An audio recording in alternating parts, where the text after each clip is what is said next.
Hello and welcome to Springboard Media's Active Tips. Today we're going to take a look at creating your first flip chart and adding in a background. So let me go to a blank page so you can see what it looks like when you first start. We're going to grab our browsers from over here and pin them so that we can go and check out our resource library. If you don't have your browsers, click on this File menu and choose View and make sure Browsers is checked on. Now this first browser is your page browser. The second one is your resource browser. So I'm going to go into my shared resources. I'm going to click on backgrounds. And I'm adding the background first because whatever you add in is going to kind of go behind everything else. You could add all the information in and then change the background later, but I like to kind of work from the ground up.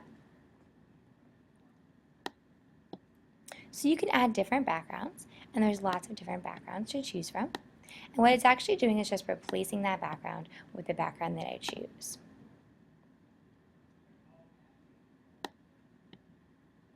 So when I don't have 5 pages now, I just have 1 page, and whatever the most recent background I added in is going to be the background of my page.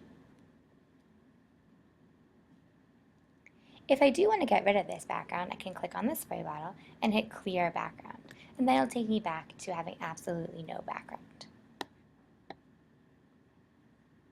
Now I might want to add some images as well. So let me go into the My Resources or Shared Resources, wherever that subjects library is.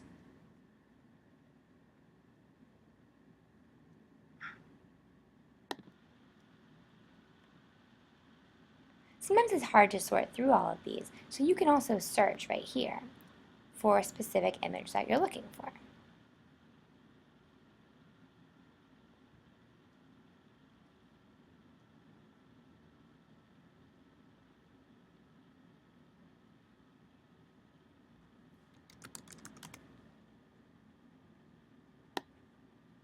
When you click and drag it into your flip chart, it now becomes completely editable.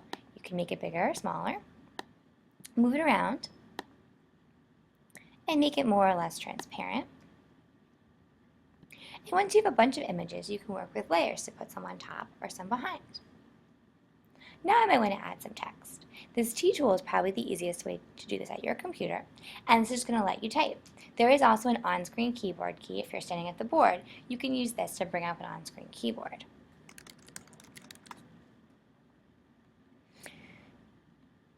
When you're sitting at the board, you can also use the pen to add information to your flip chart.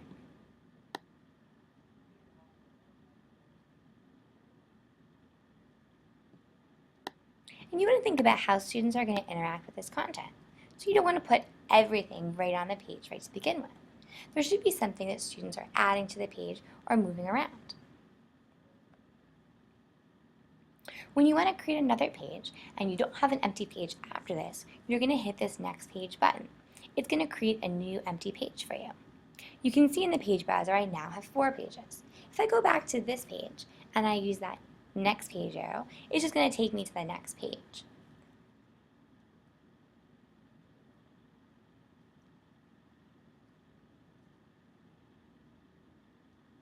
The shortcut in here, if I do want to add another page, is to click on that little menu and click on Insert Page. If you hit Duplicate, it'll make a copy of the page that you're on, which is another easy way to make another page that has all the same settings.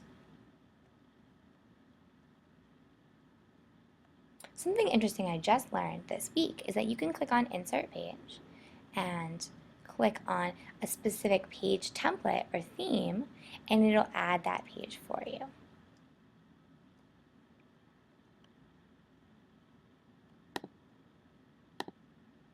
And there are more templates available at Promethean Planet that you can download and add into your resource library. So those are the basics of creating your first flip chart. When you're done, you're going to click on File, Save. It saves as a flip chart file, and every time you open it, it's going to open right inside Active Inspire. Hope you've enjoyed watching. Check out our website for more information. We also have some summer boot camps coming up for interactive whiteboard use. Email education@springboardmedia.com for more information.